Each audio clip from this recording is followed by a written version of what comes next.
Hola, muy buenas noches, bienvenidos a una emisión más de A Fondo, espacio de análisis periodístico donde abordamos aquellos temas que son relevantes para nuestra comunidad. En esta ocasión pues vamos a hacer una recapitulación de los últimos acontecimientos sociales y políticos que se han dado en la República, particularmente en el Distrito Federal, porque si bien a través de la televisión, de la radio, pues escuchamos las crónicas periodísticas de que ahora marcharon por tal lado, de que ahora ocuparon tal lado, de que ahora desalojaron el Zócalo. Bueno, el Zócalo permaneció en plantón por parte de la Coordinadora Nacional de Trabajadores de la Educación durante 4 meses, apenas ayer fue desalojado, se trasladaron al Monumento de la Revolución, pero esta información no nos revela, no más que por la superficie, lo que realmente está ocurriendo en el Distrito Federal. Es necesario ir al fondo, como dice es el título de este programa, para ver cuáles son las corrientes subterráneas, por así decirlo, estoy haciendo la parábola con un río, pues que mueven esas aguas, ¿verdad? Y para abordar este tema, pues tenemos la distinguida presencia aquí de un amigo muy entrañable nuestro, compañero de muchas batallas, de muchas luchas, él, un hombre de izquierda, activista social, fue presidente del PRD en el Distrito Federal, fue legislador federal, diputado federal, fue fundador de la Asamblea de Barrios en el Distrito Federal, un hombre que ha sido pues un activista permanente en las causas sociales y con un papel destacado, pero que al mismo tiempo ha sido un crítico de la izquierda, de sus métodos, de sus procedimientos, de sus concepciones. Y por eso pues es un placer darte la bienvenida, Marco Rascón, pues aquí Córdoba. Estamos, mi queridísimo Francisco Javier, aquí nomás. Pues yo quisiera que en esta conversación fuéramos de alguna manera desentrañando los hilos de esta madeja que te digo, se nos vino en bola porque se nos viene de repente. Primero, pues desde que se da la toma de posesión, el 1 de diciembre, en medio de una serie de trifulcas, de protestas, de enfrentamientos con grupos que hasta la fecha yo no sé exactamente quiénes eran y de qué se trataba. Luego se viene con motivo de las reformas que se han venido impulsando, en particular con la llamada reforma educativa o a las leyes educativas, pues una serie de movilizaciones. Hay también pues expectativa en relación a la reforma energética, que bueno, pues ya se anunció el propósito en términos de la reforma constitucional, falta ver la ley reglamentaria y desde luego también la hacendaria. Entonces, tú que vives en el Distrito Federal, que le has seguido puntualmente el pulso a estos acontecimientos, haznos una radiografía así muy para que el chihuahuense. ¿Cómo están viendo ustedes en el Distrito Federal esta situación? Bueno, ahora es una visión que se va generando sobre el escenario que es la capital, donde más allá de lo que sería la configuración del gobierno local y lo que son las demandas locales, un gobierno que aspira a tener su propia soberanía y su propia existencia como parte del Pacto Federal en condiciones de igualdad del resto de los estados de la República, que es todo un tema que viene de hace mucho tiempo, también, sí. Desde mucho tiempo atrás y que no ha concluido. Todo el proceso de la reforma política del Distrito Federal no ha concluido y bueno, pues prácticamente esto se vino acelerando, por decirlo así, desde el terremoto de 1985, luego el hecho mismo de 1988, que hay un quiebre en la política, en los votos dentro de la capital. Recordemos que Cuauhtémoc Cárdenas en 88 en la capital, aunque solamente fueron electos los candidatos a senadores dentro de esa elección federal, pues obtuvo cerca del 48%, mientras que Carlos Salinas obtuvo el 21-22%. Aquí hay un quiebre en lo que es la composición política en el Distrito Federal y cómo está la situación de las fuerzas políticas. Todo esto se va prolongando, bueno, pues hasta lo que sería la elección de jefe de gobierno en 1997 y donde entra el PRD pues prácticamente ya pero no como un acontecimiento, sino como parte de todo un proceso. Todo ese proceso. Todo el mundo considera que a veces es el 1997 o el año 2000 es así resultado de un buen o mal candidato. No, es parte de un proceso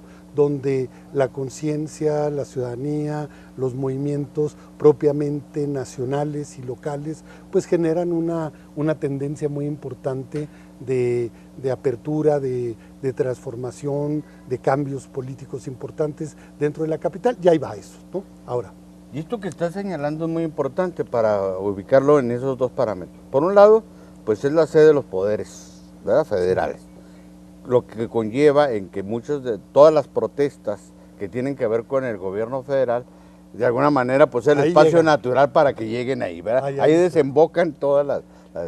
Y por el otro lado es un bastión fundamental, yo digo el principal bastión, que se ha mantenido a pesar de todas las crisis de las corrientes de izquierda, para decirlo así, porque en general yo ubico que es un espacio de la izquierda, político importante. Pongamos así una analogía en términos familiares, ¿no? Javier, que de pronto, bueno, pues los habitantes del Distrito Federal y el gobierno, pues formamos más o menos una familia, una comunidad, podríamos decir, pero esto siempre está marcado, podríamos decir, por la visita constante de lo que serían pues los parientes de todos, ¿no? Desde los que van a las peregrinaciones, a la basílica, que obviamente a veces cuando se ha discutido el asunto de las manifestaciones en el Distrito Federal, se dice, ¿qué sector no se ha manifestado dentro de las calles del Distrito Federal? Por motivos religiosos, motivos de seguridad, motivos musicales, motivos sociales, motivos deportivos, etcétera. Es un espacio que de alguna manera muy complejo, donde se ha generado una cierta coexistencia entre lo que son los espacios. Yo recuerdo, por ejemplo, hace unos años, cuando se inició lo de los paseos de los domingos, en Reforma, de las bicicletas, pues muchos decían, ¿por qué no me permiten transitar el domingo por Reforma? Hoy eso ya está ganado, es un acontecimiento cotidiano, por decir así, de la ciudad, de que el domingo ese es el espacio de las familias, el gran espacio público, empieza desde Reforma, el Zócalo, hasta la Villa, donde anda todo el mundo en sus bicicletas. Es el día donde se le gana al automóvil y bueno, es un acontecimiento, ya ahora hay un poquito de conflictos cuando muchas de las manifestaciones últimas se han extendido hasta los domingos, quitándoles espacio a las bicicletas. O sea, no son coches contra manifestantes, sino bicicletas y paseantes contra manifestantes. Vamos a una pausa y regresamos para entrar en materia justamente en este tema. Para disfrutar tu verano, evita exponerte a los rayos del sol, toma mucha agua, refrigera alimentos de fácil descomposición, no permanezcas dentro del auto estacionado y jamás dejes a ninguna persona o mascota esperándote en él. No te automediques y acude a la unidad médica más cercana a los primeros síntomas de malestar. Disfruta tu verano, toma precauciones. Coordinación Estatal de Protección Civil. El Vivebus es un nuevo sistema de transporte accesible e incluyente. Todos los adultos mayores, personas con discapacidad, indígenas y estudiantes contarán con una tarjeta digital de pago preferencial. Para obtenerla, solo deberán acudir a los módulos de trámite preferencial Vivebus y gozarán de un 50% en la tarifa. Esta tarjeta será intransferible, personalizada y con fotografía. A ti y a mí, el Vivebus sí nos conviene.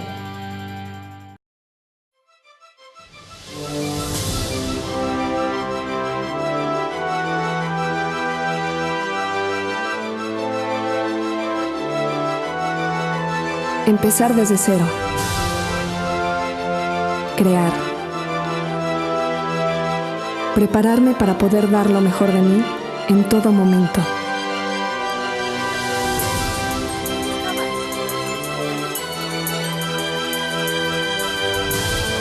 Creer en lo que hago y darme cuenta que otros también creen en mí.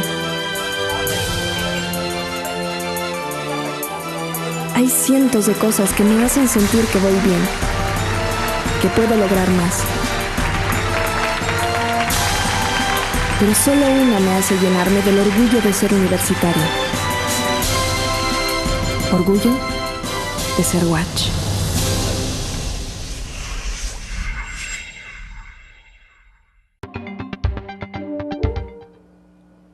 Habiendo aclarado que el Distrito Federal pues es el espacio, yo digo, más plural que existe en México, donde la pluralidad tiene cabida y se expresa, pues es lógico entonces ver que ahí es, digamos, el punto donde tiene expresión todas las corrientes ideológicas, políticas, y donde los conflictos sociales y políticos necesariamente se cruzan, ¿verdad? Se manifiestan. Sí, claro. Ahora, yo soy de verdad enemigo de las clasificaciones de buenos y malos, de conservadores y revolucionarios, de retrógrados y progresistas, porque creo que estas calificaciones, así a grosso modo, no ayudan a entender los procesos. En esta pluralidad, en esta complejidad que es México ya, y que ahí se expresa, el DF es la vitrina más clara de esta pluralidad, pues todavía hay de un lado y de otro quienes no entienden que la democracia, la normalidad democrática, no es la ausencia de diferencias, sino la expresión institucional de estas diferencias, claro, ¿verdad? Claro. O sea, finalmente el conflicto es parte de la democracia, sí, de esa normalidad, no es anormal, es parte de esa normalidad. Claro. Cómo se procese, cómo se resuelva, cómo se aborde, ya ese es otro tema. Y creo que en la actualidad, al menos por lo que yo he visto, la irritación de muchos habitantes del DF, que incluso simpatizan con la izquierda respecto a estas marchas, es por esas formas, esos procedimientos, más que por los contenidos. ¿O cuál es la razón? Sí, bueno, ahora hay creo que es un pulso, ese espacio que es la capital, que vendría siendo la ciudad de todos los mexicanos, con su particularidad de los habitantes propiamente. Eso es motivo de toda la discusión, pues desde la Constitución de 1857, es incluso la residencia de los poderes federales, etcétera. Hay toda una cantidad de discusiones incluso sobre el Zócalo. El Zócalo, en tiempos del Porfiriato, recordemos, si vemos las fotografías de entonces, tenía jardines. Sí. Era el concepto muy francés de la plaza, que es del paseo. Incluso hay estación de tranvías. Ya era un espacio de movilidad de la ciudad, de ahí salían los tranvías hacia muchas partes de la ciudad. Luego vino, después de la revolución, ya con la revolución institucionalizada, viene esta idea de un zócalo como una plancha limpia, ¿no? Que el punto central, toda la plaza, está orientada al culto al Estado. O sea, está el gran balcón y la plaza está limpia porque lo predominante ahí es el Estado. O sea, lo que es el pueblo reunido en torno al presidente, en torno al Estado. Esto, bueno, de pronto a partir de 1990, bueno, desde los 80, los 90, el Zócalo empieza a tener, pues, es una expresión de muchísima pluralidad, podríamos decir. Y como espacio del Estado, yo creo que se rompió en el 68, ¿no? El 68 ahí es una parte. Es una parte. Luego, recordemos los 1 de mayo, era el único día, el 15 de septiembre y los 1 de mayo, el pueblo podía entrar a la plaza, pero era únicamente a vitorear al presidente y el presidente a reivindicar los valores. Incluso el presidente, cuando salía al balcón, previamente o el día anterior, había anunciado él por motu propio los aumentos salariales, sí, el asunto de los beneficios que era hacia los trabajadores, y luego llegaba ya la clase obrera, el Congreso del Trabajo, la CTM, etcétera, que eran como una cuestión exclusiva. Ahí la oposición no podía existir. Era la confirmación de la unidad nacional sobre una cama, una base muy autoritaria, ¿no? Muy vertical y muy autoritaria. Bueno, estas cosas han ido evolucionando. Ahora a lo mejor ya hay consideraciones de que esto ha caído ahora en el exceso, donde, bueno, lo mismo son ferias, ¿cómo se llama? Se anuncian productos, hay grandes inflables del osito Bimbo, de algún producto de X o Y, sí, y tal, y las pistas, es el lugar de diversión. Estas cosas han ido cambiando incluso porque el Paseo de la Reforma, otros espacios se han ido regenerando y se han ido reivindicando como espacios importantes.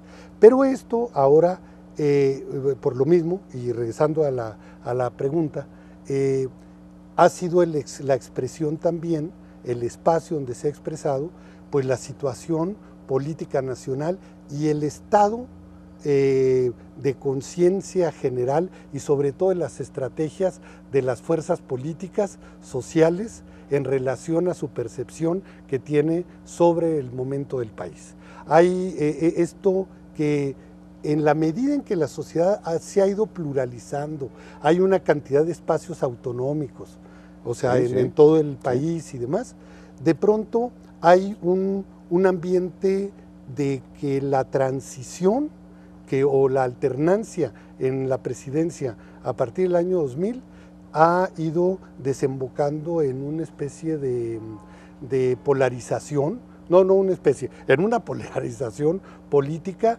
donde es A contra B, es sí, no, es blanco, negro, en esta parte que tú decías muy maniquea, y con un componente muy, muy extraño.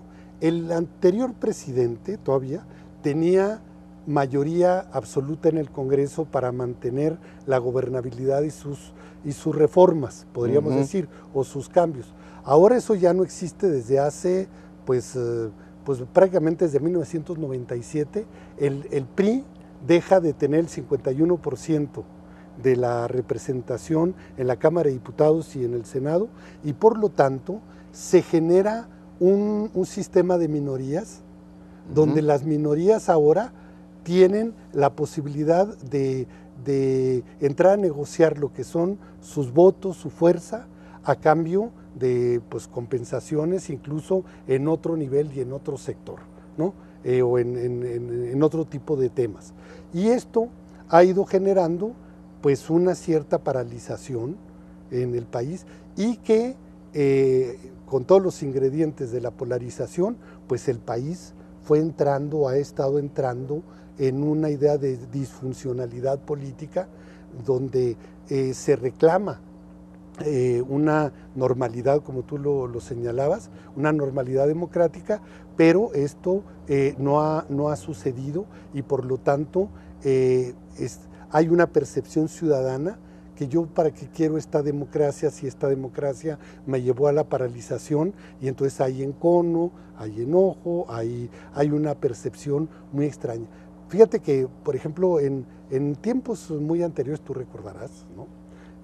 Nosotros queríamos demostrar que había cosas malas en el país, que había pobreza, que había hambre, que había injusticia, etcétera, y sin embargo, eso era delito desde la visión oficial y gubernamental. Hoy es al revés. Hoy no hay un ciudadano que tú consultes en la calle, en donde sea, en el área, que te diga el país está bien. Sí, sí, ¿no? O sea, todo el mundo dice el país está mal, pero de alguna manera ya estamos saturados de diagnósticos sobre el estado caótico del país, pero de repente no se ven cosas muy claras hacia dónde puede caminar la situación y cómo podemos entrar en un proceso de solución y en un proceso de perspectiva profunda de largo plazo, donde ciudadanos, gobierno, hay una cosa así muy extraña contra la política.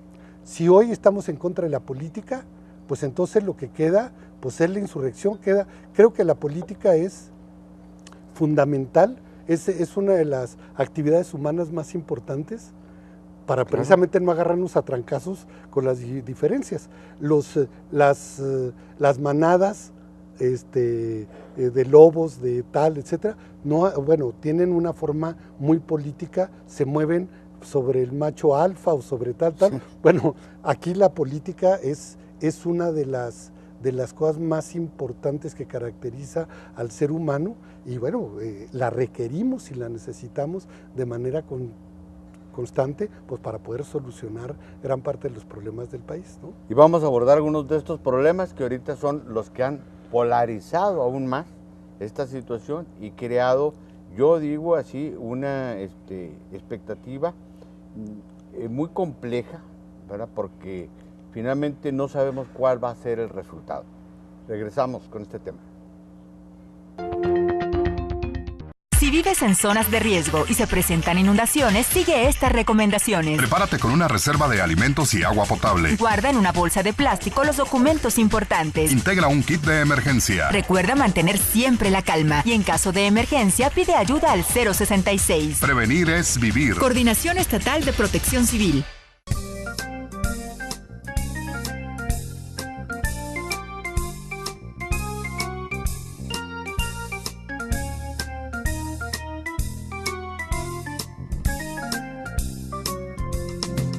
London Café, un lugar para disfrutar.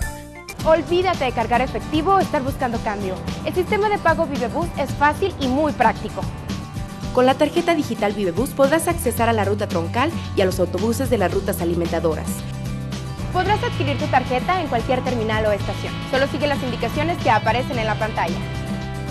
Para tu comodidad, también contarás con más de 160 OXXOs autorizados para venta y recarga de la tarjeta de pago Vivebus. A ti y a mí, el Vivebus sí nos conviene. Cuando una sociedad avanza en su pluralidad, en su democratización, pero esta no se traduce en resultados, en gobernabilidad, pues se genera un fenómeno inverso, es decir, empieza a, lo que tú decías, a perder legitimidad, no solo las instituciones, sino la política misma, el ejercicio político mismo, los partidos y todo lo que tiene que ver con la política. Y esto, mira, lo vemos muy claro. Por ejemplo, ahorita hay mucha confusión en relación a la reforma educativa, porque la gente no atina a discernir, a saber realmente qué hay atrás de esto. Por un lado, el gobierno dice, nosotros queremos calidad educativa, queremos que nuestros hijos tengan una mejor educación, queremos que los maestros se superen, ¿verdad? No vamos contra ellos, no les vamos a quitar ¿verdad? Pero sí necesitamos estándares de calidad mayores, ¿verdad? Y por eso creamos un instituto de evaluación y por eso modificamos la ley orgánica y por eso vamos a administrar. Por el lado contrario, particularmente la CENTE, que es la Coordinadora Nacional, que de la nada adquirió un protagonismo que ahora sospechosamente y paradójicamente se expresa en 22 estados de la República cuando sus sedes naturalitas eran 4 o 5 estados, ¿verdad? De la República. Bueno, ¿qué hay atrás de esto, Marco? Porque yo creo que ni uno ni otro ha tenido la capacidad de informar, de clarificar, a menos que estemos jugando el espejo invertido, ¿verdad? Pero ¿qué es lo que se propone cada quien? ¿Es esto una reforma administrativa laboral, como se dijo, y conculca derechos de los trabajadores, o hay intereses de corporativos, sindicales, los que se están poniendo por delante en defensa de presuntas violaciones a los derechos laborales y humanos de los maestros? ¿Tú cómo la ves? Pero yo pensaría que vos echar un poquitito de memoria, ni siquiera muy atrás, podríamos pensar menos de un año para atrás, de lo que ha sucedido de diciembre a la fecha. Si recordamos, no sé, después, posterior a la toma de posesión de Enrique Peña Nieto como presidente, se empieza a anunciar el asunto de la reforma educativa. Y ahí quien toma el centro del rechazo a la reforma educativa es la maestra Elbester Gordillo. Hoy en prisión. Hoy en prisión. Entonces, como parte de todo eso, en ese momento hay un punto que llama la atención con respecto a al gran conflicto interno dentro de lo que sería el gremio magisterial de la CENTE con el CENTE, y es de que están coincidiendo exactamente en el mismo punto, que es el rechazo y las causas del rechazo a cualquier posibilidad de una reforma educativa que ellos consideran que les afecta en términos laborales, que es el asunto de la evaluación. Entonces viene toda una discusión sobre la evaluación, cómo evaluarla. La CENTE plantea de que se tiene que tomar en cuenta las diferencias regionales. Hay una serie como de argumentos. Sin embargo, esto no se consolida claramente podríamos decir, en viejas historias de grandes movimientos. El movimiento de 68 son 6 puntos del pliego petitorio. No se concretan en una propuesta alternativa, digamos, de reforma educativa. O decir por dónde sí. Cuando menos. Por dónde sí. No por dónde no, nada más. Sino por dónde sí, ¿no? Considerando de que hay una evaluación general y que se supone que ellos son parte de esa evaluación, donde los mexicanos tenemos que sentirnos insatisfechos con el estado de la educación pública en nuestro país, de la calidad de la educación pública en nuestro país. O sea, esto ha ido generando. En tiempos de Calderón recordarás que estaban, ¿cómo se llamaba? Pues incluso se llamó el Acuerdo Nacional para elevar la calidad educativa, por la modernización sí. Exacto. Bueno, pero entonces ya había ahí, nada más que ahí había todavía como un espacio de la relación y de la alianza implícita o explícita de la dirigente o la líder moral del CENTE, la maestra Elbester, con el presidente Felipe Calderón y con un segmento importante del PAN, ¿no? Así es. En eso están, que venía desde lo que fue la elección de 2006. O sea, por los antecedentes que me estás dando, lo quiero plantear directo. ¿Tú consideras, porque esto es importante dilucidarlo, que la CENTE se elvisa o se asume la postura o retoma la bandera que inicialmente había tomado Elbester Gordillo? Podríamos decirlo ¿cómo? En términos de Clausewitz, a lo mejor es la CENTE por otros medios. Por otros medios, la prolongación. Es la prolongación de la exigencia de los derechos sindicales, del control sindical sobre lo que es la asignación de las plazas, la movilidad de las plazas, etcétera, porque de pronto se dice, bueno, podemos aceptar el asunto de las evaluaciones, pero que esto no tenga nada que ver con el estado de lo laboral, ¿no?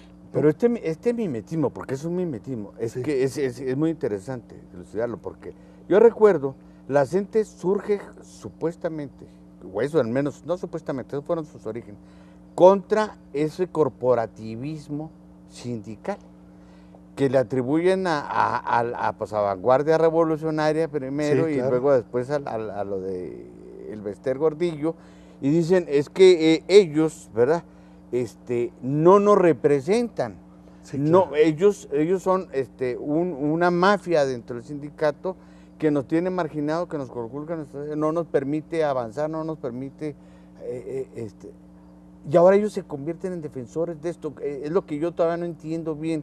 Bueno, porque que están defendiendo finalmente lo mismo que Elbester cuando dijo en su escrito o en una entrevista con Adela Micha, sí, ¿verdad? Dijo, todo está bien, nomás quiten esa palabra de permanencia. De la permanencia. De la permanencia, ¿verdad? Sí, así está. Para que porque ahí desnudó cuál era la preocupación real, sí, de ella, al menos en ese momento. Claro. Y ahora retoman ese asunto como el eje nodal de la discusión en términos educativos. Y entonces, bueno, aparece de pronto en estados donde no había fuerza de la CENTE, como en Coahuila, en Veracruz, puede ser hasta acá en Chihuahua, en Campeche, en varios estados donde no existía la CENTE, de pronto aparece una movilización magisterial con la consigna, o bueno, con la membresía de la CENTE, pero entonces ahora, ¿es de que se está destruyendo la estructura del CENTE? Yo creo que no. No, no porque es de no que hay se un esté proceso desmoronando. paralelo de democratización del dentro sindicato, no tampoco, lo hay. y no hay un planteamiento hacia el gobierno sobre lo que sería la democratización propiamente del sindicato. Pues sí, porque es que a mí me llama mucho la atención, perdona que insiste en esto, porque una cosa es decir, a ver, espérense, nosotros demandamos libertad sindical, autonomía sindical y democracia sindical, que han sido banderas del sindicalismo progresista desde siempre. Sí.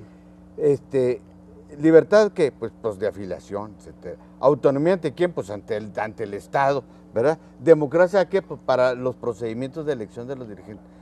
Pero todo está en mantener el status quo, eso es lo que yo no entiendo. Bueno, por ejemplo, podríamos decir que es una contradicción. Resulta que ahora, si seguimos ese patrón o esa lógica, resulta que la izquierda democrática que luchaba por la democratización de los sindicatos y la CENTE era o ha sido un referente al respecto, es, etcétera, ¿no? Ahora resulta que la izquierda está defendiendo los últimos coletazos del viejo sistema corporativo. Entonces eso los viejos charros sindicales, ¿no? Sí. Bueno, ahora resulta que esos están replegados, no abren la boca. ¿Alguien puede decir algún pronunciamiento del CENTE sobre el conflicto? Del secretario de Educación, Emilio Chaufet, al respecto, dice, no, nosotros en la abstracción tenemos una relación institucional. Esto lo de la CENTE es parte de una situación política porque la CENTE se comporta entre lo que sería la parte gremial, pero también como parte de un movimiento político importante, ¿no? Vamos a una pausa y regresamos con este tema porque creo que ya empezamos a aclarar cómo está la madeja. Abordar el Vivebus es fácil, cómodo, pero sobre todo seguro. Recuerda siempre cruzar por las esquinas y avanzar cuando el semáforo te lo indique. La entrada y la salida a la estación o paradero será siempre por la rampa. Si no cuentas con tu tarjeta al entrar, puedes adquirirla. Si ya la tienes, puedes consultar o recargar tu saldo.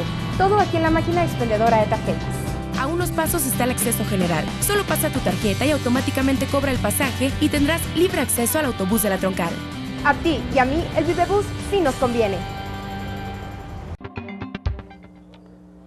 Fíjense, esto que estamos platicando para desentrañar esta madeja es muy importante porque luego uno no entiende cómo los conservadores de siempre ahora enarbolan la bandera de la transformación y cómo los que siempre han enarbolado la bandera del cambio, de la renovación, ahora asumen una posición conservadora en muchos aspectos.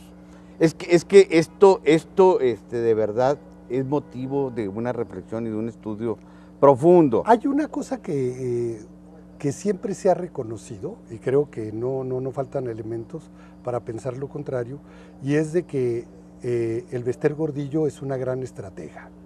No, claro. Es una gran estratega forjada en lo que sería, bueno, el campo de la política, de toda esta transición que hemos visto y de esta cantidad de cambios donde se ha movido con una eficacia y una claridad meridiana con respecto a la defensa de sus propios intereses. Pero entonces, esta misma situación ha hecho que hoy, por ejemplo, ella pueda estar un tanto defendiendo lo que es la estructura y la fuente del poder sindical a través de sus propios adversarios. No lo quiere decir si es implícito, es explícito, no hay ingenuidad. Eso sí, claro. No hay ingenuidad. Pero sí hay una vinculación, sobre todo en la parte de las demandas, que está muy clara. Y es de una gran estrategia por una razón. Si recordamos, y aquí dos elementos importantes, lo que le ha dado más estabilidad a Peña Nieto después de todo lo que fueron los 12 años de polarización derecha-izquierda, ¿no? Entre los gobiernos panistas y todo el ascenso del López Obradorismo, etcétera, ¿no? Llega Peña Nieto con un margen de actuación y entonces surge lo que sería el Pacto por México. Bueno, en medio de ese contexto del Pacto por México, de pronto, una de las cosas que le da reconocimiento al gobierno de Peña Nieto y lo legitima en cierto sentido, más allá de los votos, es la detención del Bester Gordillo. Claro. Que fue así como un acontecimiento donde el país dijo hasta ahora, ¿no? Sí, sí, claro. Lo que no había hecho los gobiernos panistas frente a muchos de los excesos que se planteaban en la opinión pública, etcétera. Esto tuvo un alto grado de consenso, la detención.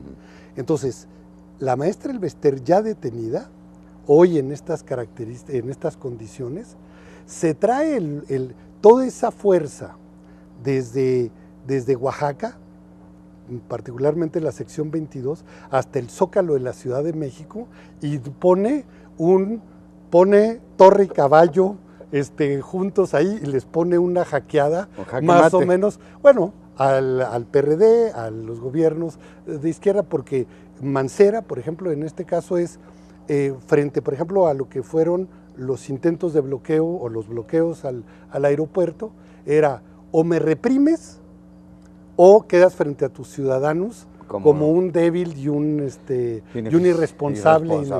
Ineficaz. Entonces va y pone un jaque impresionante, o sea, la CENTE, pero en el asunto lo de las demandas no se ve tampoco muy claro cuál es el fondo en términos públicos, en términos mediáticos. Hay una grandísima eficiencia en lo que es el bloqueo y la desorganización de la Ciudad de México, de ese escenario, que supuestamente, bueno, ellos puede ser de que se anden moviendo con una cierta libertad porque no hay un gobierno autoritario, sino hay una vocación de pluralidad, de tolerancia, etcétera, pero esto lo van y lo ponen hasta el límite. Y mira, ya que estás hablando de tablero de ajedrez, porque creo que estamos ante un tablero de ajedrez, sí, y se están moviendo las piezas administrando de manera estratégica las mismas. Yo no tengo la menor duda de que, por ejemplo, en el escenario previo creado por la respuesta a la reforma educativa, a las leyes de educación, la reforma hacendaria tiene otra ruta. Claro. Y tiene otra forma de... A mí me queda muy claro, pues no sé, a lo mejor estoy en una percepción equivocada, de que Peña Nieto hace su propuesta de reforma hacendaria, dice, esto la pongo a consideración del Poder Legislativo, y en el Poder Legislativo, ya la bancada del PRI, el mismo Videogray, dice, bueno, pues sí, es sujeto de ajustes, de negociación, cosa que no ocurrió con la reforma educativa. ¿Por qué? Porque ahí estaba muy claro, muy definido, y no han dialogado con la gente y todo eso, pero pues un diálogo... Hay una ruta. Hay una ruta muy definida, y queda muy claro que... En cambio, en esta otra, ¿sí? Yo percibo, y esta es mi percepción, de que Peña Nieto dijo, no voy a abrir otro frente de batalla en este contexto. Si pongo el IVA en los alimentos, pongo el IVA en las medicinas, me voy por la ruta que ya de alguna manera estaba muy cantada y todos daban que por ahí se iba a ir, pues voy a polarizar aún más esta situación. Entonces, hago algo más equilibrado, pongo énfasis en lo social, hasta lo presenta como reforma social y fiscal, sí, ¿verdad? Y dejo que los cambios, en todo caso, pues se responsabilicen, sí, los partidos políticos. Ahora, y ahí está el PAN, ya agarrando la banderita, sí, de que no alivien las fronteras, de que no alivien las colegiaturas, de que no, bueno, al rato se van a sentar con que no quiten la figura de consolidación fiscal, no sé, pero les pasa la banderola. Sí. Y luego, en el caso del PRD, pues dice, está bien lo del IVA y todo esto, pero como no puede permanecer como simple apoyador de la iniciativa presidencial, pues se suma también algunas objeciones. Se lo llevan al Pacto por México. Esto es pura administración de la política. Claro.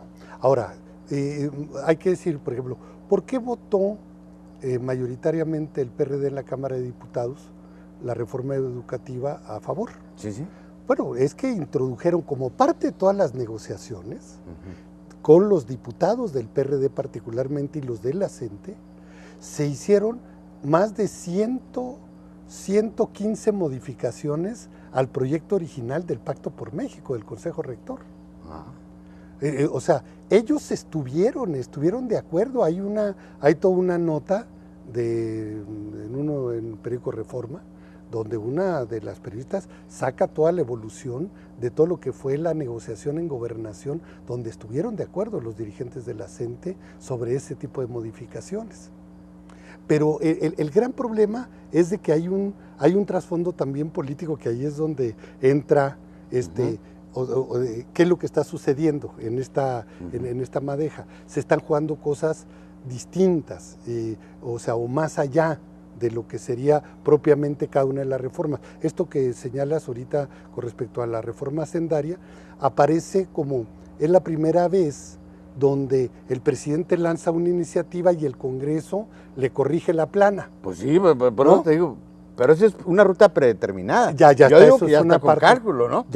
Ahí va con chanfle. Ahí va con chanfle. Y son de los manejos que tienen que ver con cierto tipo de escenografías donde nadie pierda, ¿no? Donde nadie pierda. Que es, bueno, el PAN gana a lo mejor la cosa lo de las colegiaturas, la izquierda ganó que no, ahí va de alimentos. Creo que hubo una cosa importante, que es, por primera vez en mucho tiempo, no se está grabando el consumo, sino se está grabando los ingresos, ¿no? En particular. Y entonces eso, mueve una cantidad de piezas dentro de otro sector de la sociedad que se considera que, pasar del 30 al 32 del impuesto sobre la renta, ese es muchísimo, ese es un golpe a su propia economía. Pero entonces hay una cantidad de ajustes que se están haciendo, pero eso tiene que ver entre si continúa el país en la ruta de la polarización o se empieza a consolidar una idea de consolidar reformas en el país que, dada la realidad política incluso del Congreso, no es posible que la realice ningún partido en lo específico, sino requiere las otras fuerzas políticas. Tiene que ser, para decirlo sencillamente, por la vía de la negociación. Así está. Del toma y daca. Y que no se hace en la tribuna, sino se hace en el trabajo, en un trabajo de puntos y comas, Ahora, hay un documento que es muy importante, que dio origen al Pacto por México, donde digo, yo como... Con el videobús siempre llegaremos temprano a la escuela. Y con el internet gratuito, nuestros traslados serán mucho más agradables. Con tu tarjeta Vivebus preferencial, todos los estudiantes tendremos el 50% de descuento en la tarifa. Tramitar es fácil y rápido. Y en política pública. Entonces la consigna a lo mejor puede ser, vayamos a lo seguro, perdamos, porque es la única manera de... Regresamos.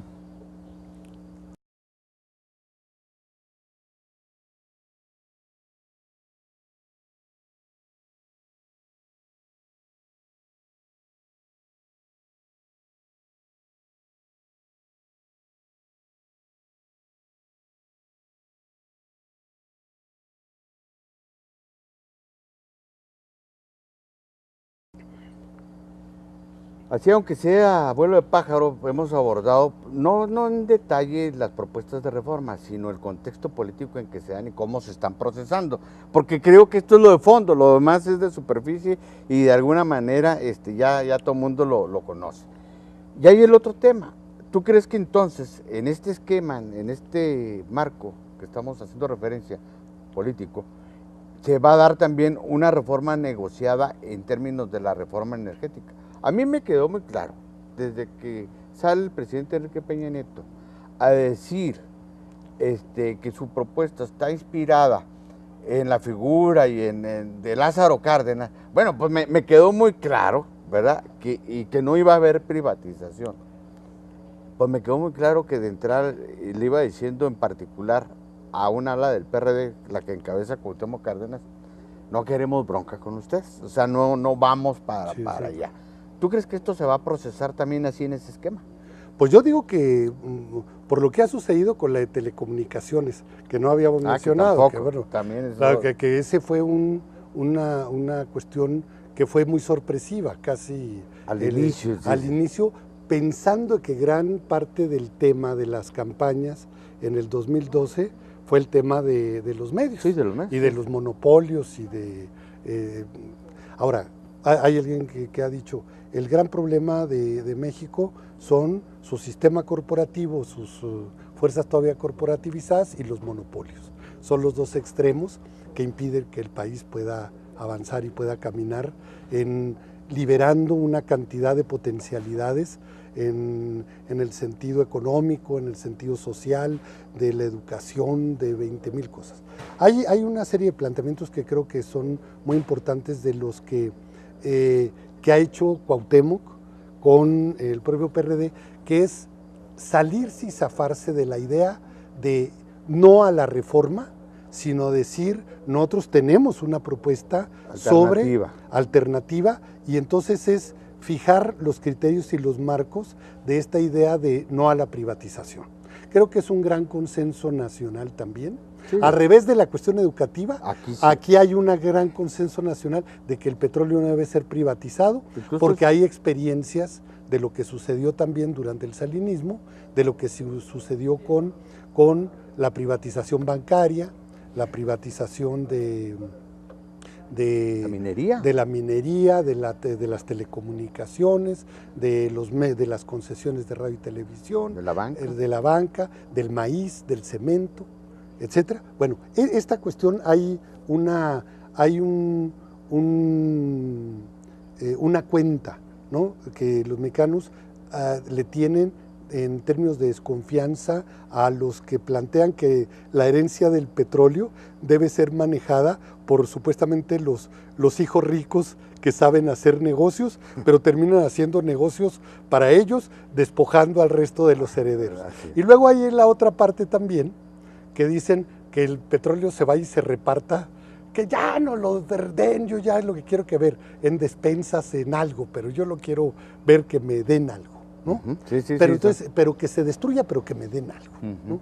Bueno, esta cuestión, yo creo que esperemos de que haya suficiente inteligencia y visión, ¿no?, sobre todo los que tienen ahorita la posibilidad de articular una cierta mayoría para la reforma energética, en el sentido de que no puede caminar el país sobre la base de en lo que queda y en lo que significa este recurso, precisamente para lo que necesitamos, una cuestión de desarrollo científico-tecnológico, de una educación de calidad, nada más con lo que sería el margen entre el precio aprobado por el Congreso en la política de ingresos y lo que es el precio del petróleo en el mercado, ese margen que hoy se maneja con un gran nivel de discrecionalidad, si eso se aplica a lo que serían las cuestiones de desarrollo estratégico del país y del futuro, con eso, bueno, hay todo un tema muy importante, que incluso el manejo de esos recursos tienen que estar determinados casi por una ley para tenerlos perfectamente etiquetados hacia dónde va. Y en ese contexto que tú estás planteando, entonces yo visualizo lo siguiente, a ver si estoy en lo correcto. Yo creo que ahorita la apuesta política en el contexto actual en que vive el país no es quién vence a quién, sino cómo negocia cada quien, cómo se puede construir. Porque, y yo creo que, y Peña Nieto lo ha dicho y creo que está consciente de ello, no hay una sola fuerza política que por sí misma pueda gobernar este país. Sí. Porque la pluralidad está instalada, la diversidad está instalada, hay equilibrios de fuerzas de distintas expresiones ideológicas y políticas. Bueno, el problema es, no sé qué va a pasar con la reforma, no sé qué va petrolera, sendaria, todo eso. Lo vamos a ir viendo cómo se van procesando estos desencuentros y encuentros. Lo que sí me queda muy claro es que ni uno ni otro se van a salir absolutamente con la suya. O sea, va a pasar lo que el viejo Marx decía, ¿no? Finalmente, la historia es el resultado del choque de voluntades distintas, sí, claro, que dan un resultado cualitativamente distinto al que uno quiere en otro. Entonces, yo creo que esa política de todo o nada... O esperarnos hasta el 2018 para ver si ganamos por amplísima mayoría y entonces aplastamos a todos. Porque yo creo que cambia el concepto mismo de la política, lo que estamos viviendo, a mí me hace ver claramente de que es una utopía suponer que de la noche a la mañana se va otra vez el PRI fuera del poder, otra vez el PAN fuera del poder, llega el PRD o otra fuerza y luego llegan y lo quitan, porque esos esquemas de desplazamientos históricos no están en el contexto político. Yo creo que tenemos que avanzar, y así lo visualizo, y yo lo he dicho públicamente, yo apoyo el Pacto por México, me parece también que son coordenadas importantes para diseñar una ruta más democrática para construir un proyecto de nación, siempre y cuando esto no se quede en el papel, no se quede a nivel de cúpulas, permea la sociedad y se convierte en políticas públicas. Porque el presidente de la República podrá querer pasar a la historia como muy transformador, pero es el principal responsable de la administración federal. Ahora, yo sin caer en la cosa del maniqueísmo, pero hay que ver una cuestión. ¿Quiénes se oponen a la cuestión de lo del Pacto por México? Son los poderes fácticos los que tienen la posibilidad de imponer. Claro. Mientras no haya reglas en este país y se siga manejando discrecionalmente, es la ley de la selva. Es la ley de la selva. Más fuerte. Y si no hay acuerdo de las fuerzas políticas, si no hay normalidad republicana, entonces los poderes fácticos se pueden desarrollar. Y entonces, pero hay un sector de la izquierda que hoy se identifica más con el grupo, por ejemplo, de los anarcos, de los grupos anarquistas. Claro. Es una expresión, ¿sí? Pero ellos, su bronca son los escudos de los granaderos, ¿no? Pero esa es su visión en contra del Estado.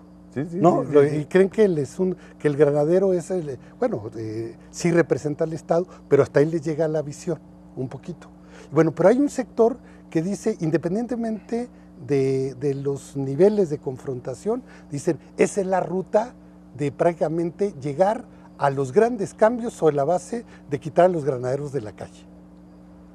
Bueno, y hay otra parte que puede ser cómo se regresa a la normalidad republicana sobre la base de cuáles son las reglas, incluso para pelearnos bien en un buen ring, con buenas cuerdas, con buena lona, donde las reglas estén muy claras para esta confrontación democrática en el campo de la política y no en el campo, bueno, pues de los golpes, de las intrigas, de las campañas. Y aquí yo creo que sí es muy importante, pues, papel de los medios, el papel de muchísimas fuerzas que tienen que entrar a pensar el país de otra manera. Y esa responsabilidad de pensar el país de otra manera y gobernar con una visión de futuro real, tiene que ver con dos cosas. Evitar que esos poderes fácticos a los que hacía referencia, pues se salgan con la suya, porque a quien le conviene que esto no funcione en esos términos es a ellos, porque finalmente ellos están viendo ya como ganancia el descrédito de la política, de los partidos, del pacto, de las instituciones, del gobierno, de los medios, es decir, porque los únicos que entonces quedan como amos y señores son ellos. Y las leyes de la oferta y la demanda. Así es. Y ya. Entonces, Marco, pues muchas gracias por esta conversación. No, gracias. Téngala referente porque vienen acontecimientos nuevos. Quisimos más o menos dar pues algunos marcos referenciales. No estamos diciendo que esto sí necesariamente vaya a pasar, pero yo creo que por ahí va el asunto. Le agradezco mucho su atención y lo espero el próximo sábado en otra emisión más de A Fondo, porque recuerde usted, la verdad nunca es superficial. Muchas gracias.